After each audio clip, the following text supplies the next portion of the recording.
झारखंड कांग्रेस प्रभारी गुलाम अहमद मीर के बयान पर पीएम मोदी का कांग्रेस पर हमला। वोट के लिए देश से खिलवाड़ किया जा रहा है। घुसपैठियों को सिलेंडर देने का वादा किया गया है। वोट के लिए सस्ता सिलेंडर का वादा कर रहे हैं कांग्रेस नेता, यह कहा पीएम मोदी ने। रोहिंग्या बांग्लादेशियों को सिलेंडर देने का वादा किया जा रहा है। महाराष्ट्र की जनसभा में भी कांग्रेस के इस रुख को लेकर सवाल उठाए हैं प्रधानमंत्री मोदी ने। एक नेता घोषणा कर रहा है कि जो घुसपैठिए हैं, रोहिंग्या है, बांग्लादेशी है, उनको हम सस्ते में गैस सिलेंडर देंगे। ये वोट पाने के लिए देश के साथ, आपके बच्चों के उज्जवल भविष्य के साथ कैसा खेल खेल रहे हैं, इसका ये उदाहरण है। इसलिए हमें ध्यान रखना है। तो आपने सुना, प्रधानमंत्री नरेंद्र मोदी ने भी इस मुद्दे को उठाया है। आइए आपको सुनाते हैं कि गुलाम अहमद मीर का वो बयान क्या था जिस पर यह सियासी हंगामा मचा है। और हमने वादा दिया जनता को कि जैसे सरकार बनेगी 1 दिसंबर से गैस सिलेंडर का कीमत सिर्फ 450 रुपए। ये आम जनता, ना उसमें हिंदू देखा जाएगा, ना मुसलमान देखा जाएगा, ना घुसपैठिए देखा जाएगा, तो ना कोई और चीज देखा जाएगा।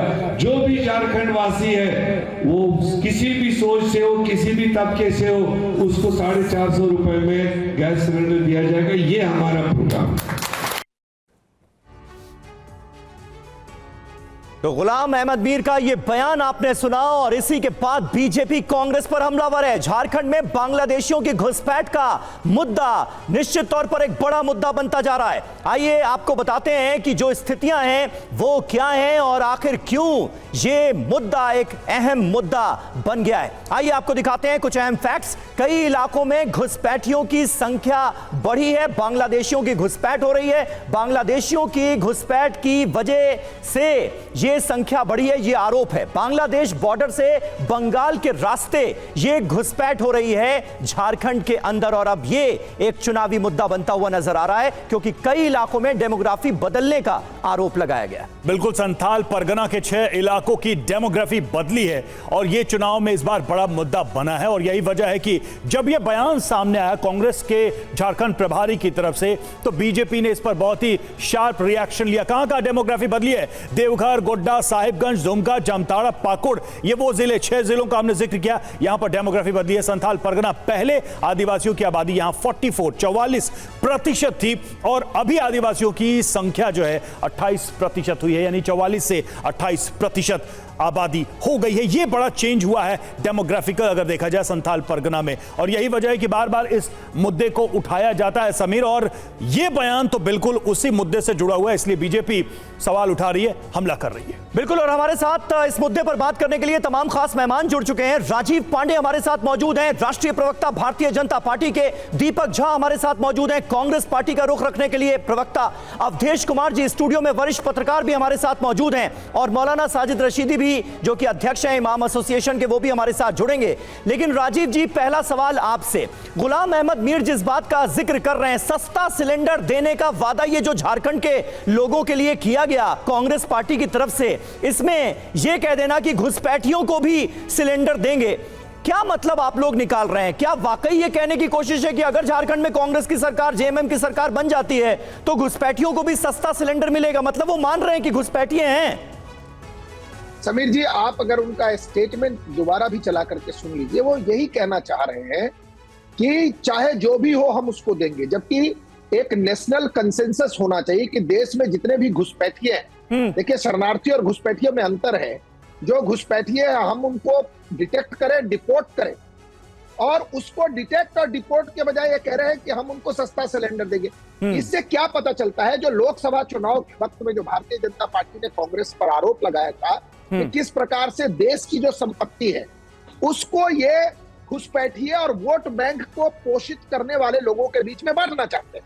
अगर आपको इसी से कनेक्ट करना पड़ेगा, जब माननीय जो प्रधानमंत्री थे मनमोहन सिंह जी, जब उन्होंने कहा, उससे ये सब मिला जुला है, क्योंकि अभी कांग्रेस पार्टी जो है उसको किसी और समाज का वोट मिलता नहीं है। अगर आप देख लीजिए, इवन हरियाणा में भी जो 3 जगह चुनाव जीते, वहां 90,000 1 लाख मतों से ये चुनाव जीतते हैं।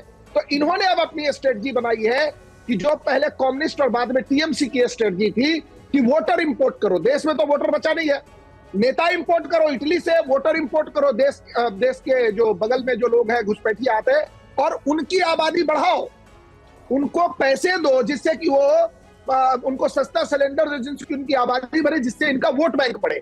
और ये पूरी राजनीति, अगर आप इसको मालेगांव में एक जो अभी बस्टिंग किया है ईडी ने और पुलिस ने एफआईआर किया है समीर जी, जिसमें यह पता चला है कि करीब 250 करोड़ रुपया मालेगांव में आया, और वहां से ये बटा है। जो अगर आपने सुना होगा स्टेटमेंट, हमारे जो एक्स एमपी है उन्होंने एफआईआर फाइल किया है, 2 लोग अरेस्ट हुए हैं, उसमें एक बैंक मैनेजर है और एक व्यक्ति है, आई थिंक राजीव जी। लेकिन यहां पर फिर पलटकर एक सवाल आप ही से पूछा जाएगा कि देश की हमारी सीमाएं क्या इतनी असुरक्षित हैं कि लगातार घुसपैठिए आ रहे हैं और हम कुछ कर ही नहीं पा रहे? आपने बहुत सालों से ये सिलसिला चल रहा है। बहुत सही सवाल। आपको याद होगा, इस देश में रोहिंग्या 2012-13 में आए और उनके समर्थन में समीर जी मुंबई में प्रदर्शन हुए, दिल्ली में प्रदर्शन हुए। 2012 जब से, अगर आपको याद हो कि डोडा किश्तवाड़ में पूरी की पूरी फेंसिंग हुई, इस तरीके से भारतीय जनता पार्टी की सरकार आने के बाद फेंसिंग का काम बहुत तेजी से चल रहा है। मैं आपके चैनल को कहूंगा कि जाकर के, देश में हमारा बहुत बड़ा पोरस बॉर्डर है, फेंसिंग की काम चल रही है। अभी मैं बिहार में की बात कर रहा हूं, बंगाल की बात कर रहा हूं, एसएसबी के लिए अलग से रोड बनाने की बात चल रही है। हमारा बहुत बड़ा बॉर्डर है, लेकिन इसके लिए कौन जिम्मेवार है? 30 सेकंड और दीजिए। इसके लिए वो राजनीति जिम्मेवार है, जो इन लोगों को आकर के इनका पहले आधार कार्ड बनवाते हैं, फिर वोटर कार्ड बनवाते हैं, फिर इनको आप राशन कार्ड बनवाते हैं। देश की